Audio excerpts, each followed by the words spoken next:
There was controversy. It entered bedroom conversations and living room conversations and college corridor College corridor. conversations, you know. Wonderfully. Good morning and good afternoon, actually, to a lot of people who have joined this podcast on the various channels. I have a very, very special friend today. I normally say I have a very special person, but this person is very, very special. So I have with me Adi Pocha. Adi actually needs no introduction. He is known to a lot of people, but still formally in I'll formally introduce him. So he is a writer, filmmaker, and a veteran of the advertising and communications and entertainment world for over 40 years now. He has a lot of firsts to his credit. He started what was perhaps the first Indian soap on TV, a series called Shanti, which had the debut of a lot of today's stars like Mandira Bedi. Before that, he was a creative director at Lintas and also was a director of UTV. When he was with Lintas, he worked on a campaign for Kama Sutra condoms, which featured Pooja Bedi. He also was the creator of a game show, probably India's first well-known game show called Saap CD, where Mohan Kapoor was there. And a lot of people might remember that one.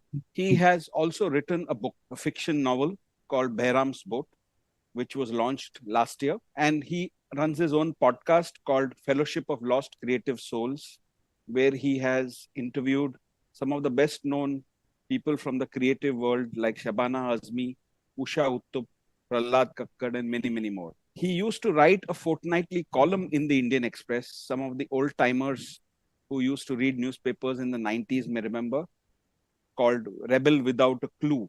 And he currently writes a very, very popular blog every Friday. He has many, many more interests, which includes playing music. He plays the guitar. He is a regular cyclist. He cycles almost every day. He's a motorcyclist and also does aero modeling. I don't know where he finds the time to do all of these things. Let's find out more in the interview. So welcome, Adi. Good afternoon to you and welcome to this Thank podcast you. on Thinkly. Thank you, Vipul. Thank you for that wonderful, though lengthy introduction, but thank you so much. Yes. So if they have left out something, Adi, would you like to add? No, Baba, no, enough. That's more than an introduction that I can take. Yeah, more than enough. Okay. So, let's get straight into, today's podcast with, I have a question. You've been in this world for nearly 40 years. Actually, I realized it only after you sent me your profile that you've been around for 40 years. 40 years is a lot of time.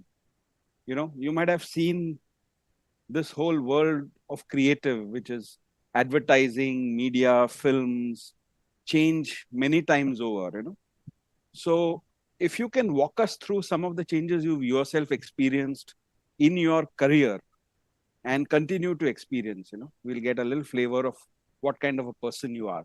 Thank you. Sure. So, few small corrections to what you just said, Vipul. I've been in the world a lot more than 40 years. I've been in the world 61 years. That's my age. 40 years is the length of my career. And yes, there has been a lot of change in the advertising, communication, entertainment world. Though I have to say, there's no fundamental change in creativity. So creativity still stays the same. And if I were to define creativity very quickly, a creative idea basically has two components, which is novelty or newness, originality, all of that. That's novelty, and relevance. Relevance is a creative idea, or what the terminology that I prefer is creative solution, has to have relevance to the problem that it was created to solve. So novelty and relevance is really the way one defines creativity, and that fundamental definition of creativity has not changed, since the invention of the wheel.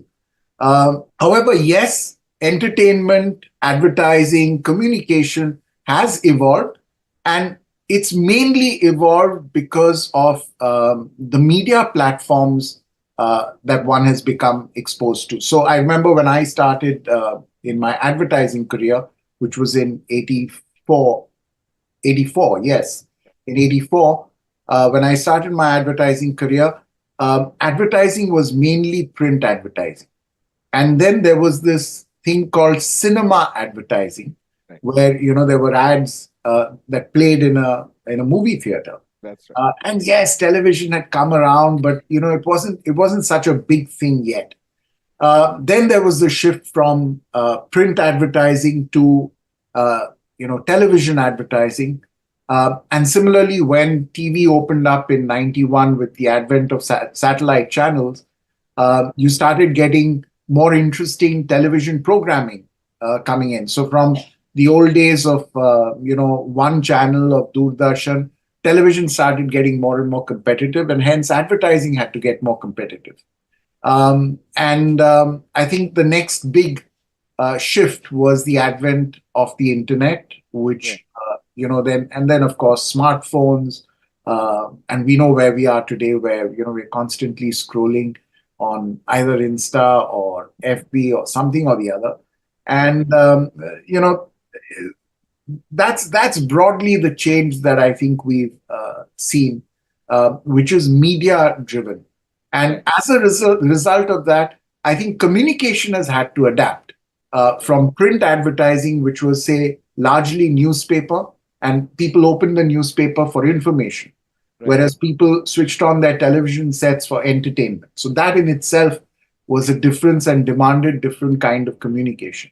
And today people are on their phones, 24/7. So that demands a whole different kind of approach to communication. You had a lot of firsts, like we said at the start of the podcast itself. We said you have a lot of firsts. You created India's first soap opera, daily soap opera, so to say, the first game show, and so on.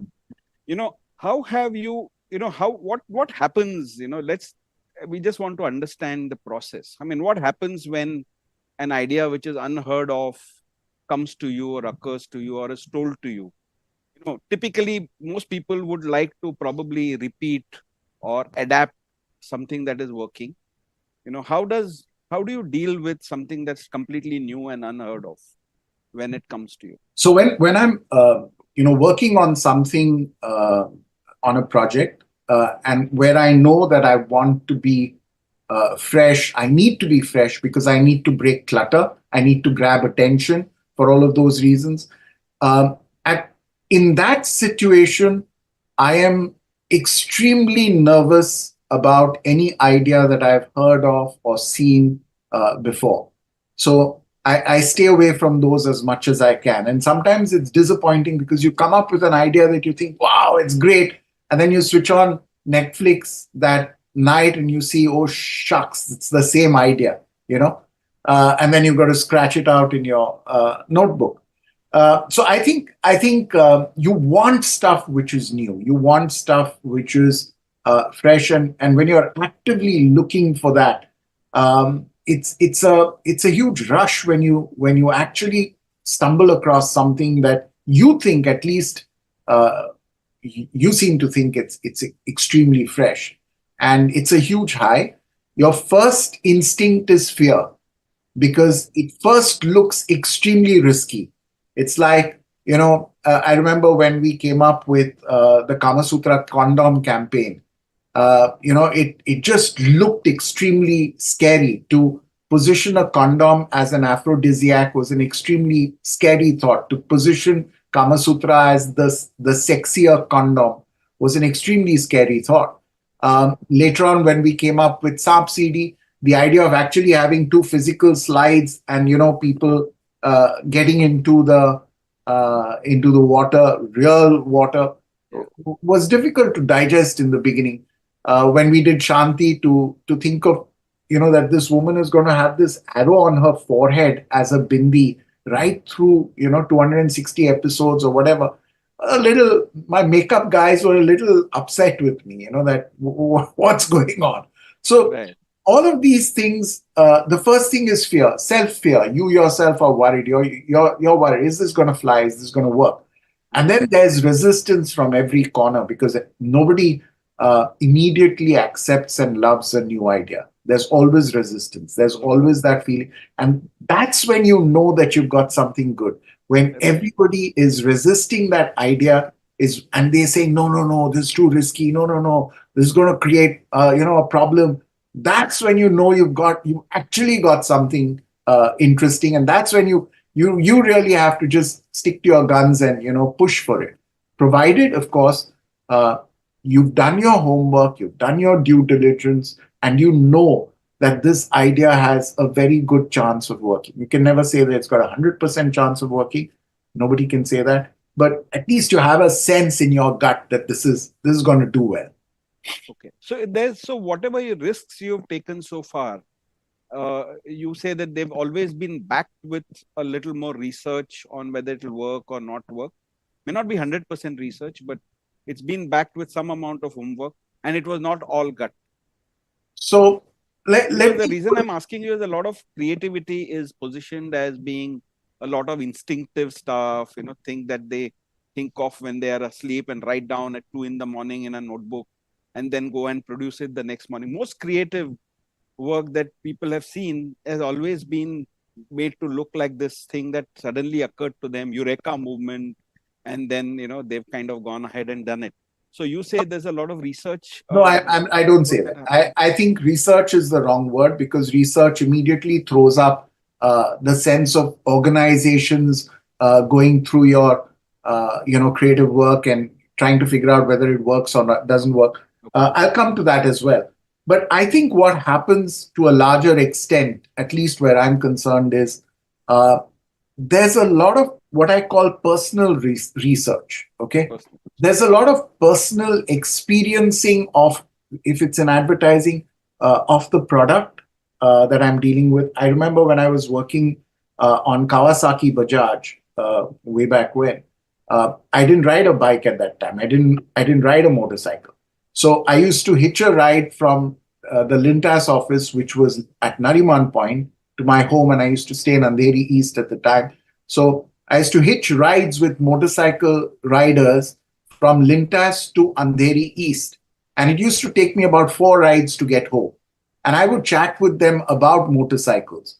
So I think that was my research. Immersing yourself in the product or in the situation is something that's the real research. And then you get organized research to perhaps test whether the idea has wings or not. And here is where, I learned something great from a person who headed a research organization called Pathfinders, which was Lintas's research organization, a person called Pranesh Mishra, who I hugely respect. And Pranesh said to me, think of research as a sheet, okay? Right. With holes cut into it.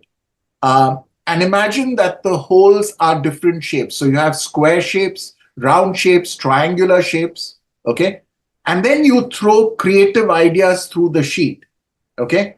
And the ones that fall through the sheet, you say, okay, this is passed through research, right?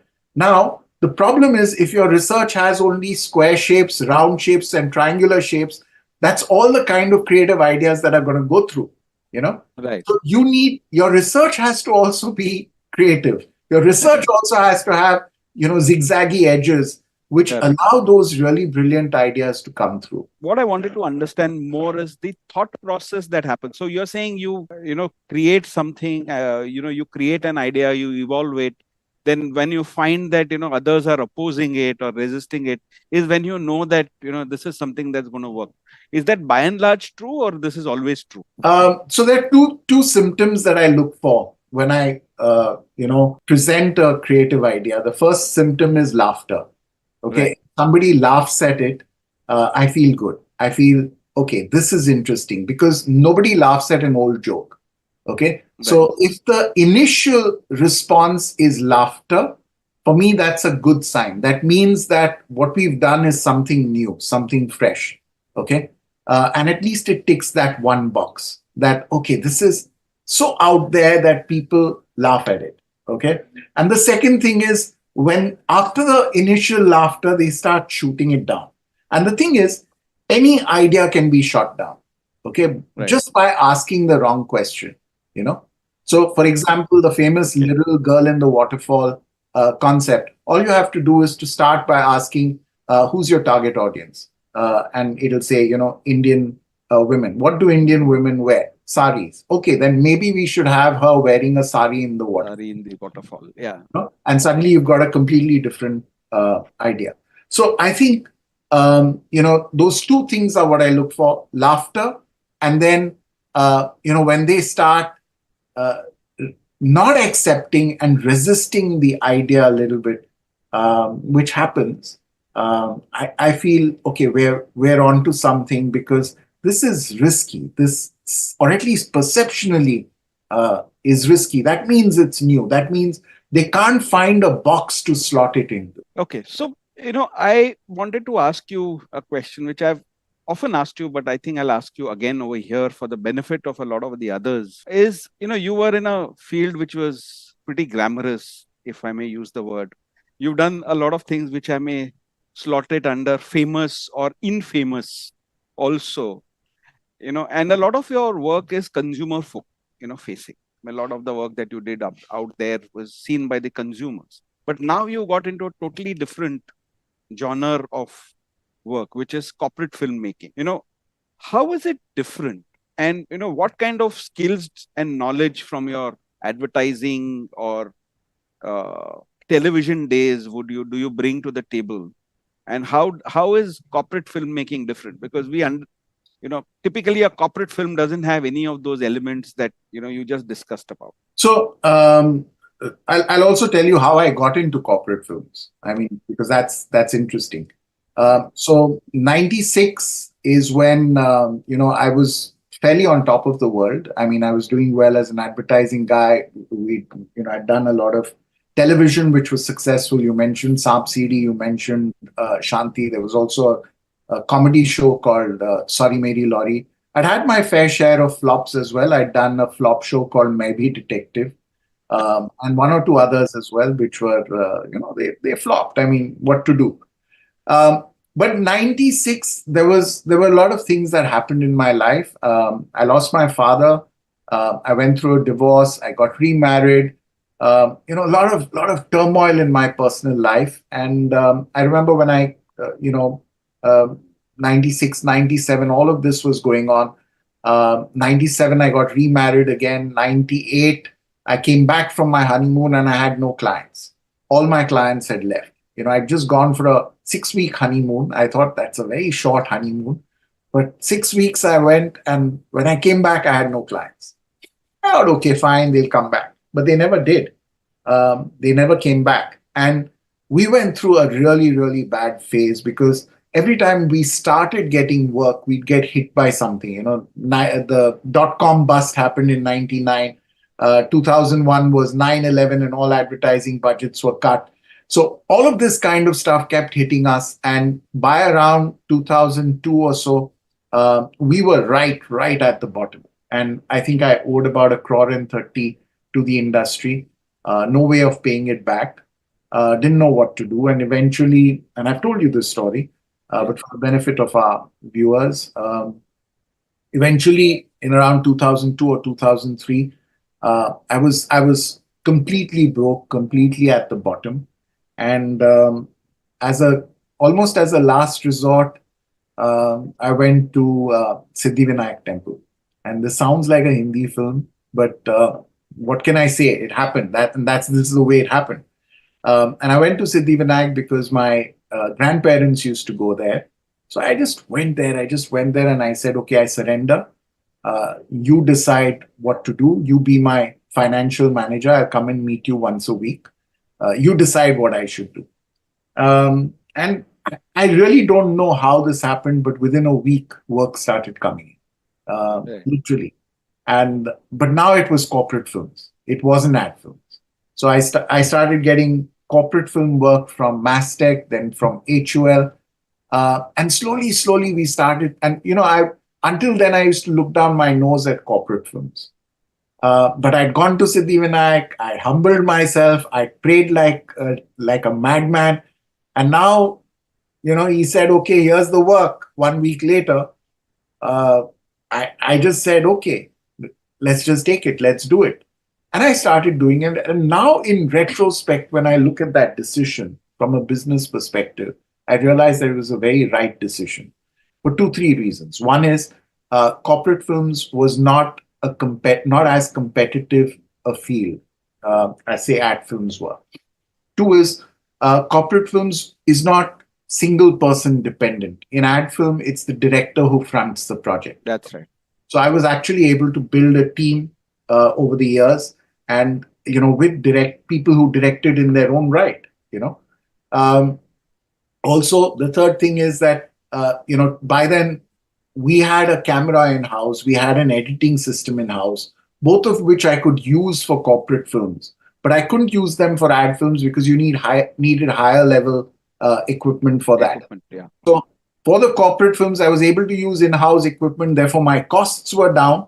Okay. Right. So less competition, lower cost, greater margin. Able to do more projects simultaneously by virtue of having more people in.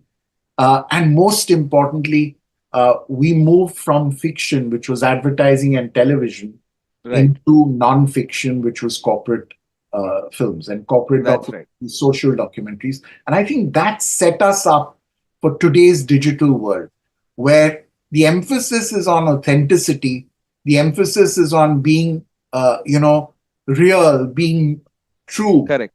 and all of those things. So I think that's really served us well in this transition that we made from, old-fashioned corporate films to more, stuff that works in the digital age. So if there is some element which hasn't changed between that and now, would that be storytelling? To be, if I can put it in Absolutely. words? I mean, storytelling will never change.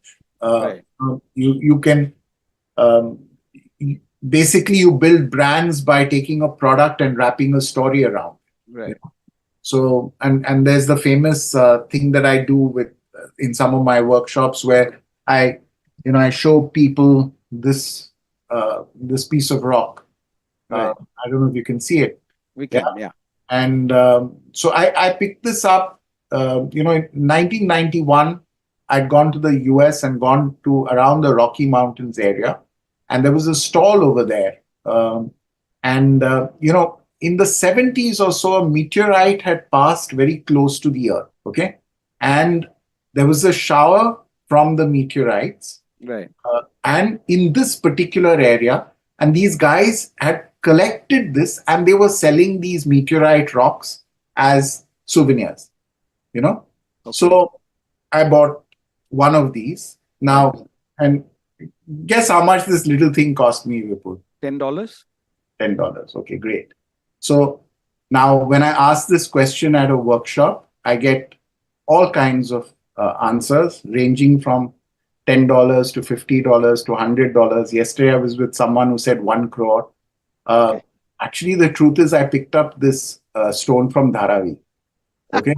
Now, the point is that the story has made a free stone into 800 rupees, 1991. Therefore, I would say at least, $2,000 in today's worth. Okay. Right.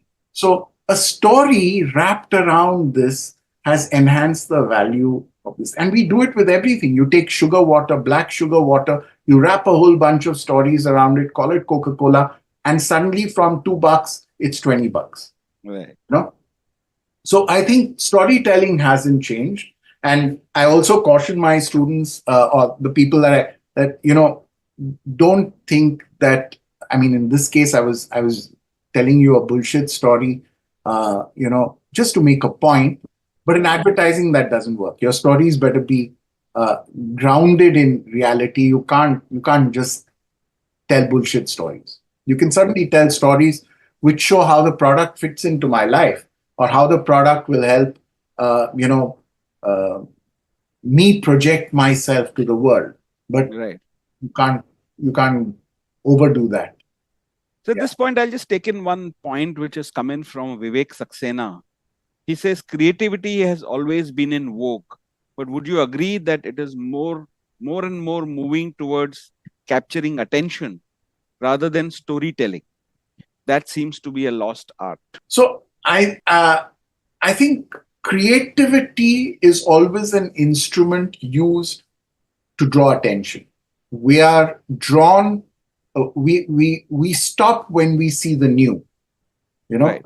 So I think that's always now. There's no reason why storytelling and creativity have to be mutually exclusive. I mean, if your stories are new, they will grab attention. So I'm not quite seeing the differential between or the distinction that he's making between creativity and storytelling. I think creativity is an element used by storytelling to grab attention. Right. So I think what he was trying to say is, the intention of creativity these days. I mean, especially in the virtual world, Insta Reels or some of these things, is mainly to gain some attention rather than to tell a story. Is I think But what but he's I trying. think the young people today with the reels, they tell stories in 5 seconds. Right. So I think those stories they're still stories. Right. You see a dog hugging a kitten. Correct. That's still a kid. That's still a story. There's still a story. There's still a story in that. It may be a 5 second reel, but there's still a story in that. Right.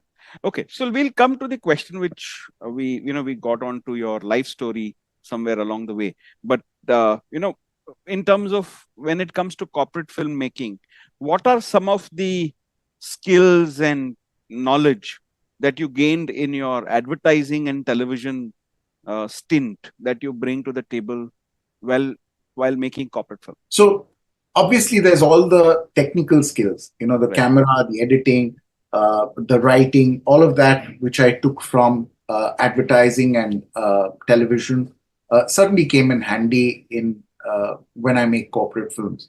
But I think there's some parts which are unique to corporate filmmaking. Okay. And one is that when I make a corporate film, I'm actually trying to discover the soul of an organization. And Right. I'm trying to project that to achieve a business purpose. Now, I think that's very different from advertising or television. So that's something different. And when you find that soul, you still have to project it in a manner that moves the audience, that creates an emotional response in the audience. And that's where, again, the paths converge, where advertising, television, and corporate filmmaking again converge, because in all these cases, you want to move the audience, you want to create an emotional response. So Right. I think the convergence is in the technical part as well as in the response part. Right. The divergence is only in the fact that one is fiction, and therefore you are creating something, Creating some. Right. and the other is non-fiction, and there you are discovering something. Correct. So, you talked about emotion. I mean, typically emotion is not something that is normally associated with a corporate film. But you clearly seem to be tilting onto the other side. You're saying that a film, a corporate film should, bring out some sort of an emotion when it is watched. Yeah, Would that be the right way to look at it? 100%. And the reason is that I believe that all human behavior is influenced by emotion. You know, uh, and emotion is not only rona dhona, it's not only crying. Correct. Yeah. It can be humor, it can be pride. Pride is an emotion. You Right. know, and simple example, for example, that I like to give is, you buy a Ferrari from the heart, not from the mind. Right. Absolutely. You spend crores of rupees from the heart, not from the mind. Okay. Okay. Because if you thought about it, then you'd buy 100 nanos. Why the hell would you buy one Ferrari? Correct. Doesn't make Absolutely. sense. You know? Absolutely. So emotion is very important in influencing the way we behave. Now there is a thought that, oh, corporate people don't have emotion. No, sorry, they all have emotion. Every corporate person is a dad when he goes home. Okay, and every corporate person has an emotion about his or her own job. You know, they have a certain sense of pride in the work that they're doing. They have a certain passion, and it's about bringing out all those emotions that help to project that company, to help to project that organization in the most exciting life. You know, Right. Apple is emotionally different as an organization, and that emotion has been invested in that organization by a bunch of communicators.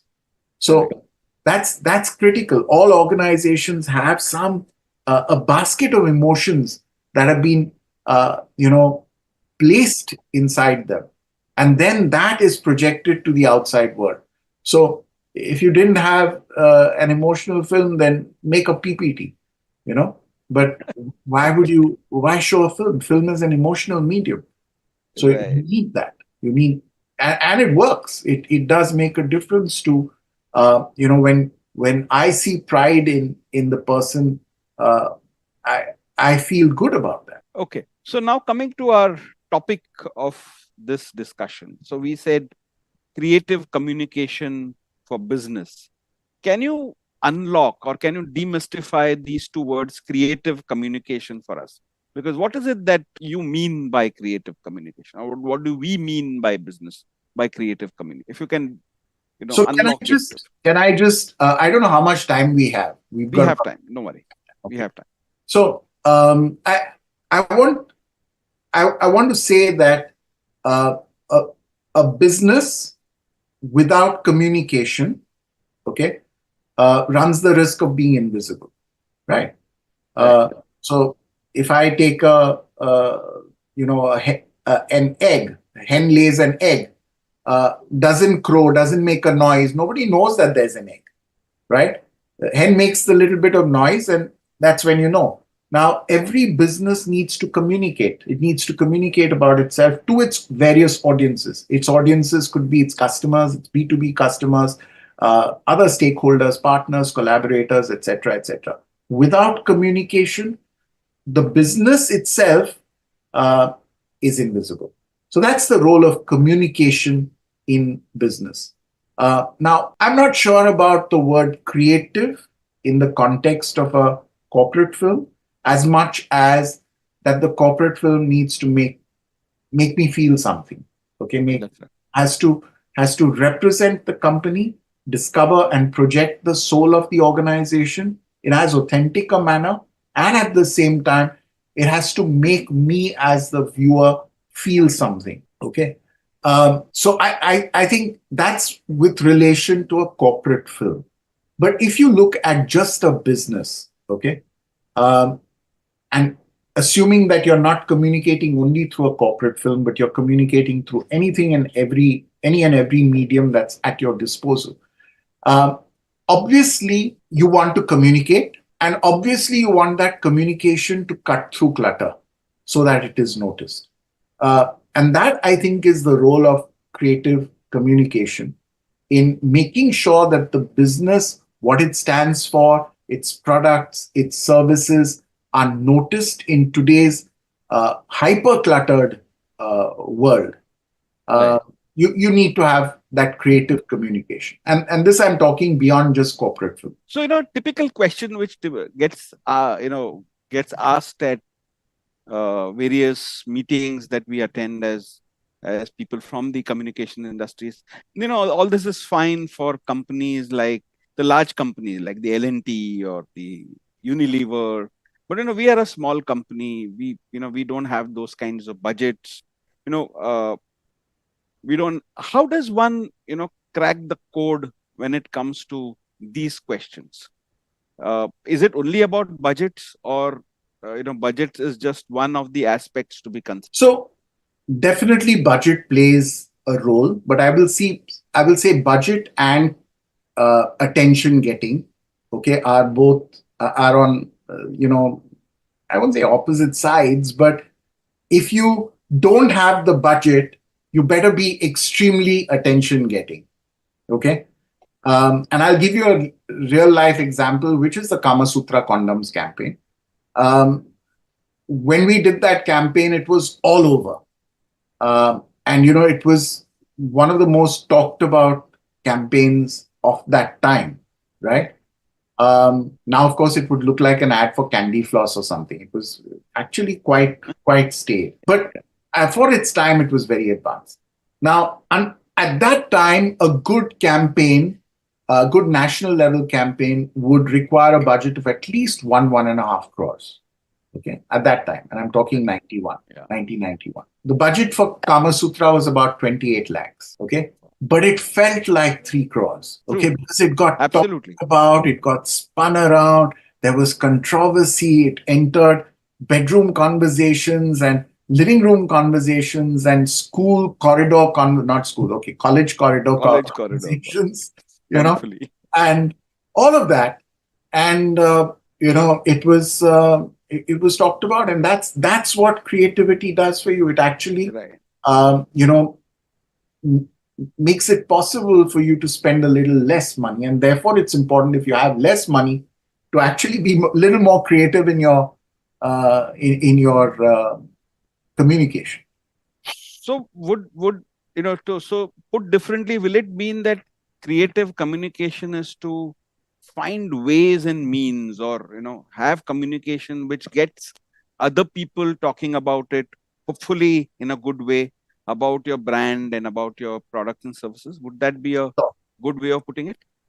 So I think if I were to really deep dive into this, I would say that it starts with what is the product or service that you're selling, and you can just say, okay, it's this, right? It's a pen or it's a notepad. Okay. Right. Now, I think that's lazy. Okay. To just say, this is what my product is.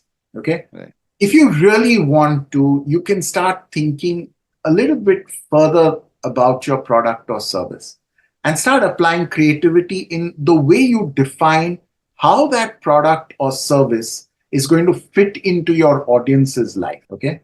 So, for example, so the question that we like to ask is, what is the real business that you are in? So, for example, Indigo Airlines. Okay. At surface level, you'll say Indigo is in the airline business. Absolutely. Right. But actually, no, Indigo is in the on-time business. It's in the punctuality business. Now, when you define Indigo as being in the on-time or punctuality business, suddenly the way you see Indigo changes. Okay. Right. Now, it's the same thing with, a lot of companies have gone out of business because they haven't understood this. Kodak is the famous example where, Kodak thought they were in the film business, making film. But actually, they were in the memories business. And if they understood that, then the transition would probably have been easier. I personally, if I were advising Indigo, I would say you're not in the on-time business. I would say you're in the no-stress business, okay, which is one level higher than the on-time business. On-time is almost a feature of the airline. No stress is more of a benefit. And I would say that, and that would probably change some of the Nazi-ish behavior that we see at the Indigo counters, to do with your, rush, get going. And, because there's so much in the on-time business, Right. Okay. So, and if I were to take another example, again, in the airline industry, Kingfisher, on the other hand, was in the King of Good Times business. Luxury business. In the luxury business. So they had somebody pick you up at the curb, take you, escort you all the way, little things like that. Now, the point is to think deeply about your own product or service and try and understand what is the real business you're in. And then start projecting that in with whatever budget you have. If you've understood that, okay, this is my real business, how do you start projecting that with whatever means and resources you have? And if you have actually selected something interesting over there in your real business, then it will get attention. And that attention will, to some extent, compensate for the lack of resources and budget. So I'm sure, I mean, lack of resources, I think is something you have to expect.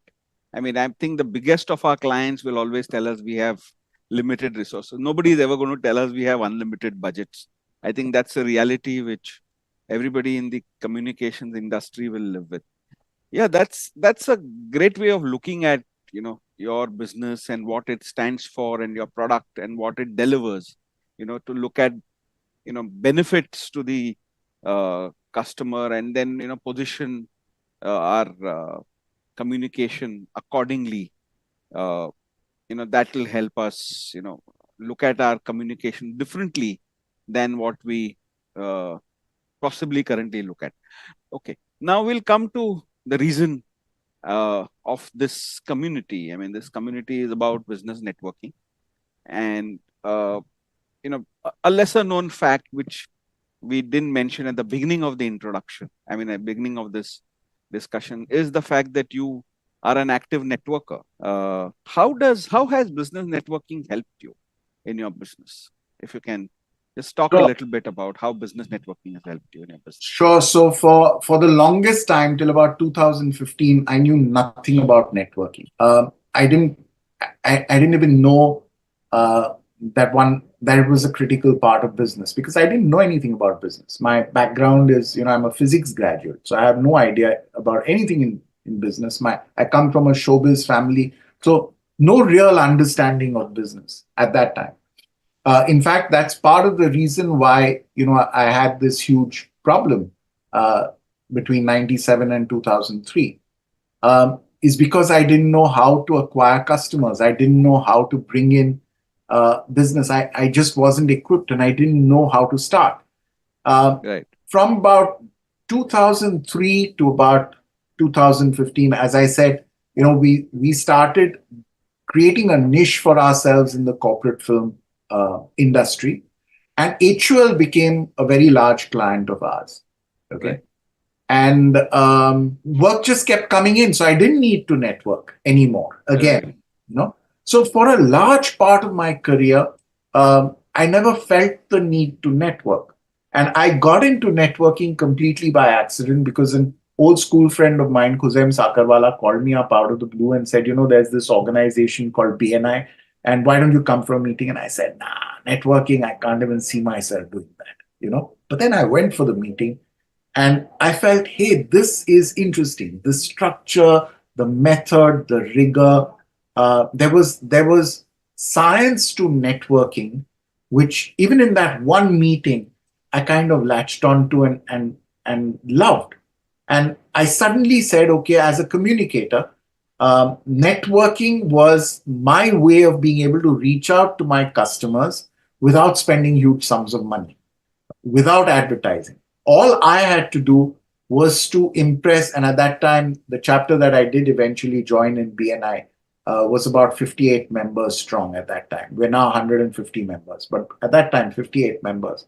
And I thought, all I have to do is convince these 58 people that I'm good at what I do. And then each of them convinces one person, and I've got, a basket of 58 potential new clients, you know.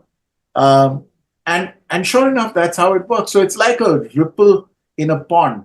The Right. stone you drop touches your closest concentric circle, it impresses them, and then that impression keeps spreading outward.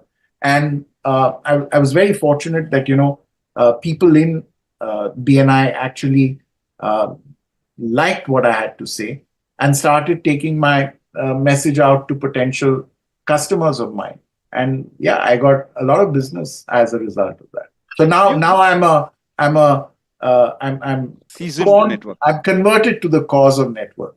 Right. Okay. So you've also held leadership roles in BNI, in addition to running your very, very successful business of Squircle Productions. You also held a leadership role, uh, I mean, apart from it obviously put a lot of demands on your time, but did it help you, or did it, contribute to your business in any particular way, which you would like us to know? Absolutely. So, I mean, as a member of BNI, I started on the leadership journey as a president of my chapter within about 6 to 8 months of joining BNI. And then went into the whole regional team, which is I was made an ambassador and then a director consultant, and eventually I actually rose to being an area director, which meant that I was looking after about 20 chapters. And until very recently, maybe about 2 or 3 months back, that was my role in BNI, and which I have very reluctantly given up, only because I'm now working on an OTT show, and therefore I have to put all my time and energy into that. Right. So I did have to give that role up. I continue to be a DC in the chapter. What have all these things, all these leadership roles given me? Well, first, huge amounts of visibility, because I've managed to be seen by people outside of my chapter. So when you say 20 chapters, that's about 1,200 members, 1,100 members. That's huge. Okay. But more than that, it gives me exposure uh, to people from different businesses. And therefore, the learning that I have got uh, out of being in these leadership roles has been tremendous. And I will say that's been the biggest uh, takeaway for me.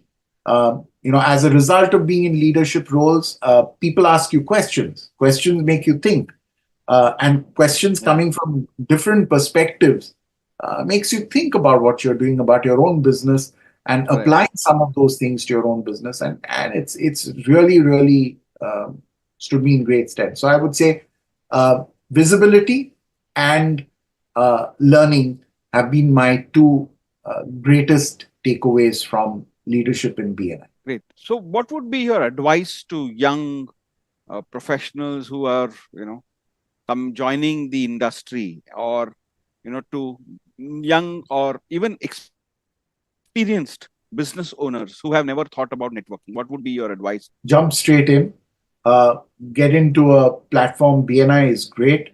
I would recommend it wholeheartedly to people, because what it does is it gives you a structured uh, way of networking. And networking is a subject that isn't taught that much in schools and colleges. I wish it was. And as a result, we're woefully inadequate in our own attempts at networking. Some of us are, yes, born networkers. We're extroverted. We happen to have the ability to walk into a room and create an impression, and some of us don't have that. I didn't have that. Um, and it's only when I got into BNI that I kind of came out of my shell, because Right. I was an introvert other than otherwise. So I Right. would just say trust in an organization like BNI, get into BNI, and then give yourself to that process, give yourself to that, surrender yourself to that process, and the process is so robust that it will carry you along to success. Okay. So, just the last two questions. These have come from the audience, so I'll ask them. Coming back to your specialty of storytelling and creative communication. So I'll take two questions. One from Shantanu Jadhav. He asks, how do you approach incorporating storytelling into creative communication strategies? So that's question number one. And there's a similar question from Jinal, which you partly answered, but I'll still ask it.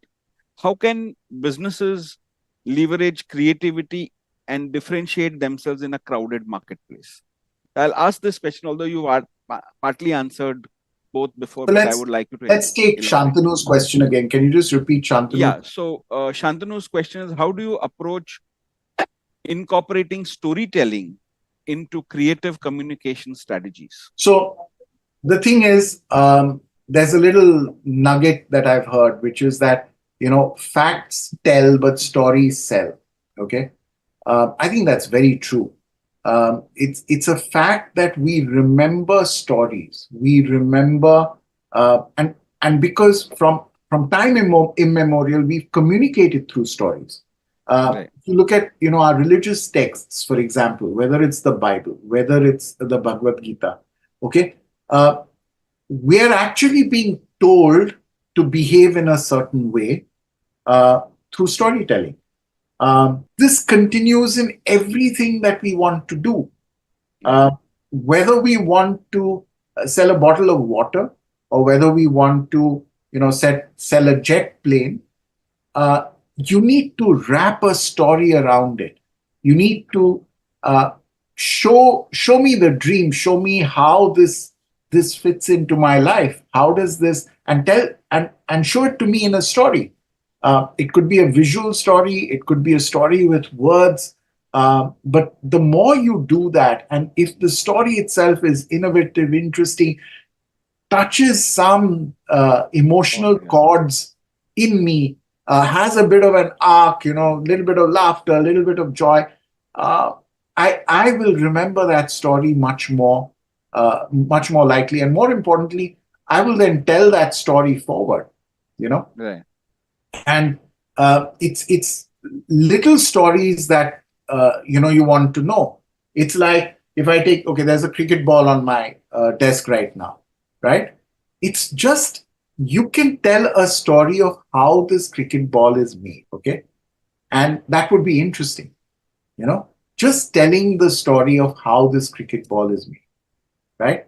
Or you Right. can tell the story of how this cricket ball is used. So I can tell the story of, by the way, this is the cricket ball that uh, Shoaib Akhtar used, okay, when he was bowling to Sachin, okay, Right. in cricket ball, okay, and this is the kind of delivery that he bowled, Right. blah blah blah. So I've taken a story, and instead of the how the origin story, so you can have an origin story, okay, Yeah. or you can have story of product or service in use, okay, which is a Right. next level from an origin story, okay. The third level would be the product in my life, you know so origin story, story of product in use, product in my life is a third level kind of story that I could tell, which now suddenly I can talk about, uh, this dad and this kid uh, going on a little drive, and the kid happens to open the glove compartment of the car, and this cricket ball falls out, and the kid says, "Hey, what's this? I've never seen this before." And the dad says, "Well, that's the ball that you know um, I had when I won this championship, Kanga League or whatever." Right. Just making all this up, right? But that's a story, and that's an emotional story of the ball in my life. Okay, so there are all these stories, and each of these stories can actually help you make this product interesting, make this romance, this product, make it something that much more interesting than just what it is and what you see. you know and I think that's what stories do. Stories rub against products. They infuse themselves into the product, and then they give a new life to the product. And I love stories. I mean, I think that they're absolutely critical, not just to differentiate, not just to get attention, but Right. also to make that product something that you want to make part of your life. Okay. So Adi, I don't know if you realized it, but you answered Jinal's question also, in the Wow. process of answering this Two question. for the price of one. Two for the price of one. Thank you so much. And Adi, before we conclude, if you can share your mobile number and your email ID, or your email ID, if whichever is convenient, so that uh, if the audience would like to get in touch with you, there is a place they can contact you. I'll also share your LinkedIn the link to your LinkedIn profile, so that if they want to be connected with you, they can do that. Sharing, if you'd like to share. So I will share my email ID. Right. It's adi dot pocha, Pocha, at the rate squircle, SQUIRKLE dot in. Adi.pocha at squircle.in. Right. And I have to also share this with the warning that I don't check my email. Sorry about that.